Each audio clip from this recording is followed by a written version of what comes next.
शिक्षण संस्थेच्या ideal English school आणि ज्युनियर कॉलेज वरवडे या प्रशालेचा वार्षिक पारितोषिक वितरण समारंभ काल पार पडला। सार्वजनिक बांधकाम विभाग कणकवलीचे कार्यकारी अभियंता अजय कुमार सर्वगौड यांच्या हस्ते या कार्यक्रमाचे उद्घाटन आणि दीपप्रज्वलन करण्यात आलं।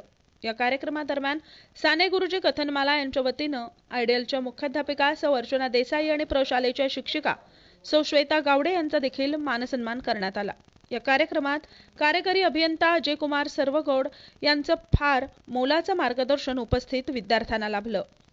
या कार्यक्रमानिमित्त प्रशालेतील विद्यार्थ्यांच्या कलागुणांना वाव देण्यासाठी चित्रांचं प्रदर्शन म्हणजेच आर्ट गॅलरी देखील भरवण्यात आली होती। या संपूर्ण कार्यक्रमाला कणकवली सार्वजनिक बांधकाम विभागाचे कार्यकारी अभियंता अजय कुमार सर्वगौड, कणकवली पंचायत समितीचे माजी सभापती सुरेश सावंत, नांदा शिक्षण संस्थेचे अध्यक्ष डॉक्टर विद्याधर तायशेटे, उपाध्यक्ष मोहन सावंत, कार्याध्यक्ष बुलंद पटेल, संस्थापक सचिव प्राध्यापक हरिभाऊ भिसे, प्राध्यापक निलेश महेंद्रकर, सल्लागार डीपी तानावडे, मुख्याध्यापिका Archana Desai, Valanju sir, PTA member सौ चराटे मॅडम, सौ कुडाळकर, शिक्षक आणि शिक्षकेतर कर्मचारी उपस्थित होते। या कार्यक्रमाचं सूत्रसंचालन हेमंत पाटकर आणि सौ शीतल बांदल यांनी केलं। गोड आणि उंदरमय कार्यक्रमासाठी मला ज्यांनी निमंत्रित केलं असे आदरणीय आमचे डॉक्टर तायशेटे सर। खरा तो एक धर्म या साने गुरुजींच्या ज्यांनी धर्माची व्याख्या बदलली त्यांच्यासाठी अविरत कार्यरत असणारे माननीय मोहन सावंत साहेब, या संस्थेचे सर्व आदरणीय डॉक्टर तायशेटे सर, त्यांचे सर्व सहकारी आणि विशेष म्हणजे या कार्यक्रमाला आवर्जून उपस्थित असणारे माननीय प्रसाद घाणेकर सर, जे कणकवलीमध्ये आर्चनिकल प्रतिष्ठान आहे त्याचे ते एक मार्गदर्शक आहे। सांस्कृतिक चळवळ कणकवलीमध्ये जे सुरू आहे आर्चनिकल प्रतिष्ठानच्या माध्यमातून त्यासाठी त्यांचं मोलाचं योगदान आहे। आज वरवडे या ठिकाणी आयडियल इंग्लिश स्कूल त्या बक्षीस वितरण समारंभासाठी मला निमंत्रित केलं, बोलण्याची संधी निर्माण करून दिली, त्याबद्दल संस्थेचे अध्यक्ष आणि त्यांच्या सर्व पदाधिकाऱ्यांचा मी अत्यंत आभारी आणि ऋणी आहे। आज एवढ्या विद्यार्थ्यांना बक्षीस समारंभ देताना मनस्वी आनंद होत होता। वरवडे हे गाव आदरणीय राणे साहेबांचं गाव, जे या गावचे भूमिपुत्र आहे, जे महाराष्ट्राचे मुख्यमंत्री म्हणून त्यांनी आपला नावलौकिक आणि ठसा उमटवला, केंद्रीय मंत्री म्हणून त्यांनी त्यांच्या कामाचा ठसा उमटवला, आताचे सत्यमान विद्यमान खासदार आहे, त्यांच्या गावामध्ये हा कार्यक्रम होतो, त्यांच्या गावामध्ये ही संस्था आहे, ही माझ्या दृष्टिकोनातून अत्यंत अभिमानाची गोष्ट आहे। आपल्या देशाचे पंतप्रधान नेहमी म्हणतात, मी प्रथम राष्ट्र या जगामध्ये मला भारताला आर्थिक महासत्तेकडे न्यायचं आहे, असे गतिशील नेतृत्व आदरणीय पंतप्रधान साहेब। प्रथम मी भारतीय आहे आणि नंतर मी भारतीय आहे अशी वल्गना करणारे घटनाकार डॉक्टर बाबासाहेब आंबेडकर, भारतभूमीला नेहमी उद्देशून म्हणणारे जयस्तुतेमध्ये स्वातंत्र्यवीर सावरकर, जे भारतभूमीला म्हणतात जयस्तुतेमध्ये, तुझसाठी जनन ते जनन, तुझ बिन जनन ते मरण। भारत माते, मी तुझ्यासाठी जर जगलो तर खऱ्या अर्थानं जगलो, तुझ्या विना जगलो तर मी मृतपाय झालो, मी माझं जीवन मेल्याप्रमाणे आहे असं म्हणणारे स्वातंत्र्यवीर प्रखर राष्ट्रवादी स्वातंत्र्यवीर सावरकर, ज्यांनी धर्माची व्याख्या बदलली असे साने गुरुजींची शांत आई। मी लहानपणी पुस्तक वाचले, त्या पुस्तकामध्ये थोर साहित्यिक प्रकात्रे यांनी त्याची प्रस्तावना लिहिली। त्या प्रस्तावनेत म्हणतात, गुरुजींनी जे शांतशाही पुस्तक लिहिले, इतर लेखक पेनाने शाईनी पुस्तक लिहितात, आणि साने गुरुजींनी अश्रूनी पुस्तकं लिहिलेलं आहे. अशा महान साने गुरुजी आणि हा राष्ट्र घडवण्यासाठी ज्या ज्या महामानवांनी ज्या ज्या महिलांनी आपलं मोलाचं योगदान दिलंय त्यांना सर्वांना मी या ठिकाणी अभिवादन करतो. मित्रहो, कार्यक्रमाला बराच वेळ झालेला आहे. सर्व तुम्हाला या ठिकाणी सांगतो की तुम्ही एवढ्या सगळ्या स्पर्धा घेतल्या, हास्य स्पर्धा एकदा घ्या इथं. मुलांच्या चेहऱ्यावर सुद्धा हसू आलं पाहिजे. हास्य स्पर्धा सुद्धा घ्या अशी तुम्हाला विनंती करतो. सध्या हे धकाधकीचं युग आहे, मोबाईलचं युग आहे, त्याच्यामध्ये लोक हसणं विसरून गेलेले आहेत. मित्र हो, या ठिकाणी बराच वेळ झालेला आहे कार्यक्रमाला. एका मध्यंतरीच्या काळामध्ये आचरा विभागातील एक दाम्पत्य आहे ज्यांचं नाव शेळके आहे. त्या कुटुंबातील एका मुलीला 3 वर्षाच्या मुलीला ब्लड कॅन्सर झाला होता आणि ते गोव्याच्या हॉस्पिटलमध्ये ऍडमिट आहे मुलगी. तिचे आई वडील फार गरीब आहेत. ही बातमी मी वाचली आणि मी फेसबुकवर ती बातमी प्रसिद्ध केली. मी स्वतः 10,000 रुपये दिले. ती बातमी मी व्हायरल केली आणि मी ज्या वेळेला बातमी व्हायरल केली त्याच्या 10व्या मिनिटाला डॉक्टर ताई शेट्टींनी सुद्धा 10,000 रुपये त्या दाम्पत्याला ऑनलाईन पाठवलं.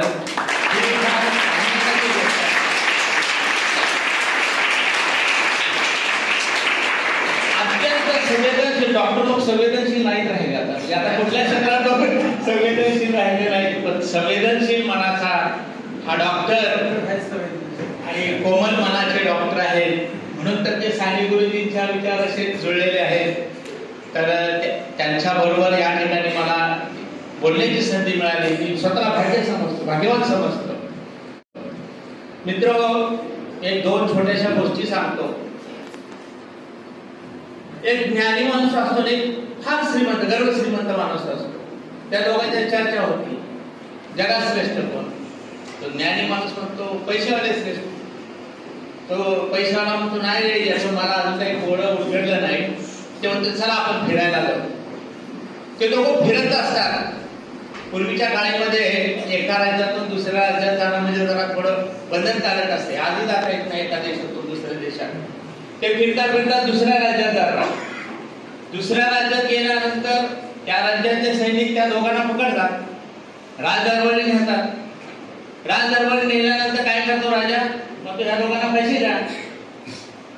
तो जो पैशावाला माणूस असतो तो म्हणतो राजा माझ्याकडे एवढं धन आहे, मी तुला परत देतो, एवढे धन घे माझ्या आणि मला फाशी देऊ नको. दुसरा ज्ञानी माणूस याच्याजवळ काय नसतं. तो राजाला म्हणतो राजा मला त्वरित फाशी द्या. राजा चक्रावतो, अरे बापरे, हा म्हणतोय याचना करतोय की बाबा माझे पैसे घ्या, मला जीवदान द्या. आणि दुसरा ज्ञानी म्हणतोय की मला खुशाल फाशी द्या. राजाला आश्चर्य वाटतं.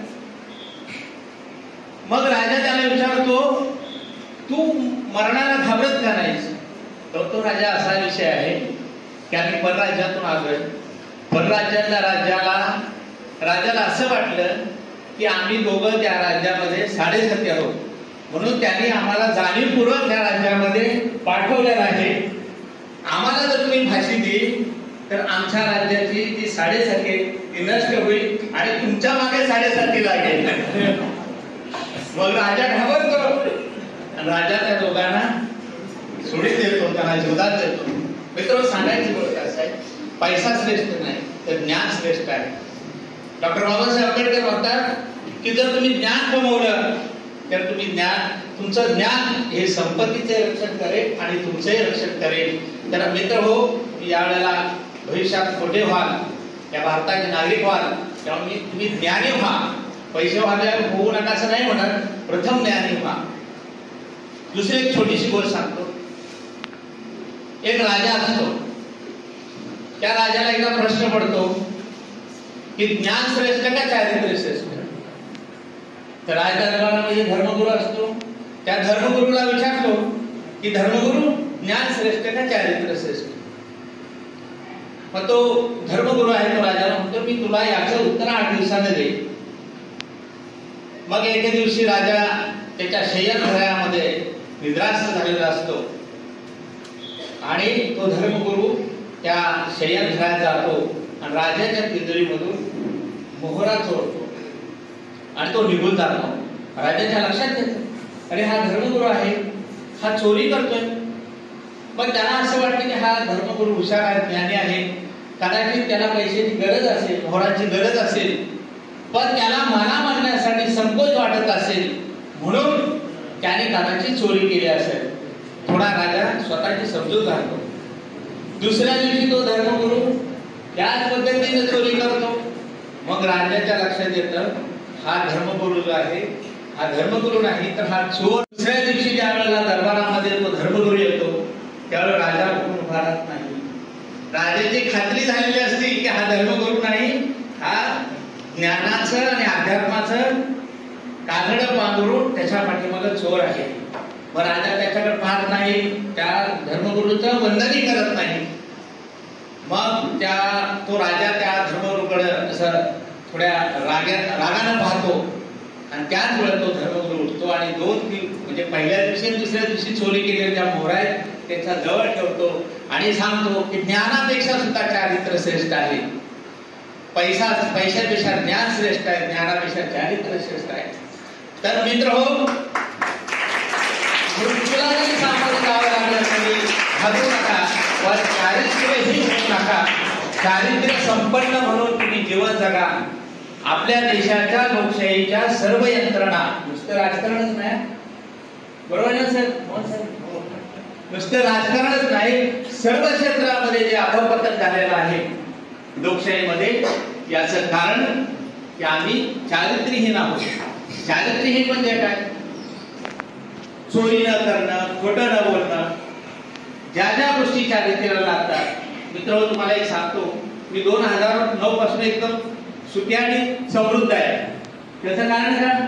मी 2009 पासून आतापर्यंत एकदाही खोटं नाही बोलतो. तुम्ही एकच करतो बाळा, खोटं नाही बोलायचं. जर तुम्ही खोटं नाही बोलले ना तर तुम्ही आपोआप चारित्र्य संपन्न होत आहे, फार काही करावं लागत नाही.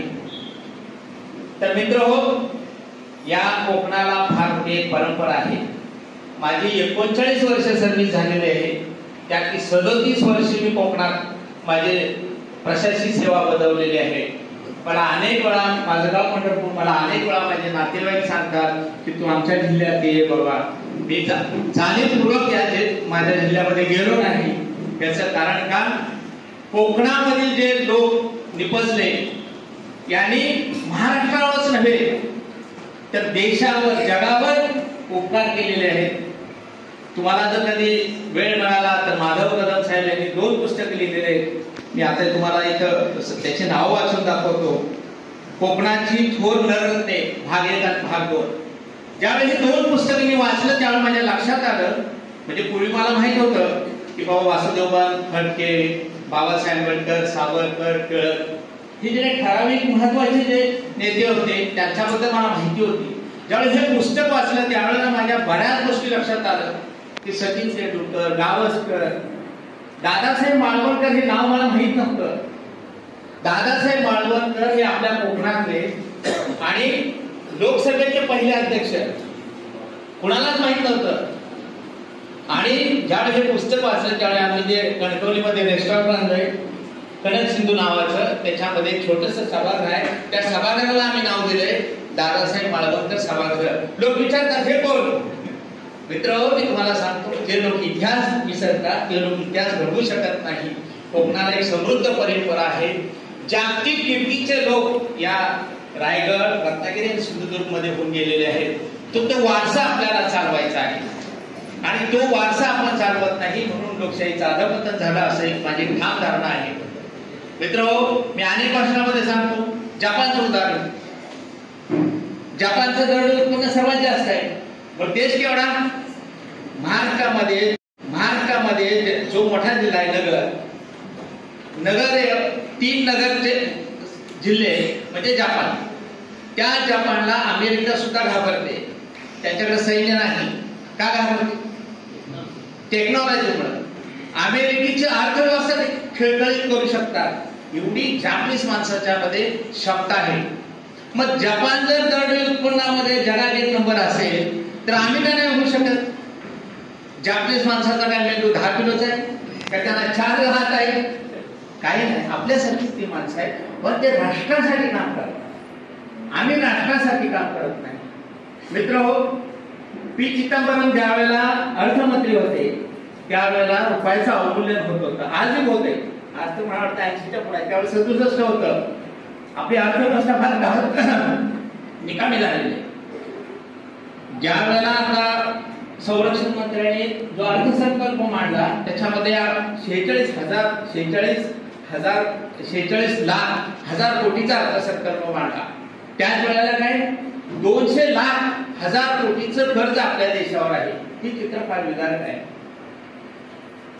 तर आपण जर आपली अर्थव्यवस्था सुधारायची असेल तर आपल्याला या देशासाठी स्पेसिफिक काम करणं आवश्यक आहे. आपल्या रुपयाचं अवमूल्यन काय होतंय? मोठ्या प्रमाणात आम्ही डिझेल पेट्रोलचं कंझम्पशन करतो, आयात मोठ्या प्रमाणात होते. गंमतशीर गोष्ट, जगामध्ये लोक आता सोनं वापरत नाही. आम्ही अमर्याद, महिलांच्या बाबतीत सांगतो, अमर्याद सोनं वापरतो. दरवर्षी जगामध्ये सर्वात सोनं आयात करणारा देश म्हणून भारताची आहे. 8,000 टन दरवर्षी आपण सोनं विकतो. काय गरज आहे? सोन्याच्या पोटी करोडो अब्जावधी रुपये आपल्या देशातून बाहेर जातात. ही केवढी दुर्दैवाची गोष्ट आहे. डिझेल पेट्रोलच्या माध्यमातून मोठ्या प्रमाणात जातात, मोठ्या प्रमाणात आयात होती. हे कुठेतरी थांबलं पाहिजे, तरच आपला देश सुजलाम सुफलाम होईल. आणि जे आपले पंतप्रधान सांगतात की आम्हाला या जगामध्ये आमची आर्थिक दृष्ट्या आम्ही सक्षम होऊ, आणि त्या दृष्टिकोनातून हे जरी पंतप्रधान बोलले तर प्रत्येक नागरिकाने जर नाही ठरवलं तर ती वल्गना यशस्वी होऊ शकत नाही. लोकांनी लोकांसाठी चालवलेलं राज्य आहे. प्रत्येक माणसाची या लोकशाहीत श्रद्धा असणं आवश्यक आहे. तर मित्रहो, या देशाला एक समृद्ध परंपरा आहे. या कोकणाला विशेष म्हणजे समृद्ध परंपरा आहे. या कोकणवासियांनी भारतालाच नव्हे, राज्यालाच नव्हे, जगाला दिशा देण्याचं काम करणारे महापुरुष या भूमीमध्ये निपजलेले आहेत. तर तुमच्यामधून सुद्धा बॅरिस्टर नाथपै झाले पाहिजे, तुमच्यामधून मधुदंडवते झाले पाहिजे, तुमच्यामधून राणेसाहेब झाले पाहिजे, तुमच्यामधून गावस्कर झाले पाहिजे, तेंडुलकर झाले पाहिजे, तुमच्यामधून सावरकर झाले पाहिजे, अशी या ठिकाणी मी एक आशा व्यक्त करतो. या गोड आणि मंगलमय कार्यक्रमाच्या ठिकाणी मला तुम्ही निमंत्रित केलं, बोलण्याची संधी निर्माण करून दिली, याबद्दल मी या संस्थेचा, त्यांच्या सर्व पदाधिकाऱ्यांचा अत्यंत आभारी आणि ऋणी आहे. आणि जाता जाता एकच सांगतो, मनामनातील द्वेष मत्सर घालवूया, मनामनातील द्वेष मत्सर घालवूया, प्रेमाचा अंकुर फुलवूया, गोरगरिबांची सेवा करूया, महिलांचा योग्य सन्मान करूया, आपला भारत समृद्ध बनवूया, आपला भारत समृद्ध बनवूया. जय हिंद, जय भारत.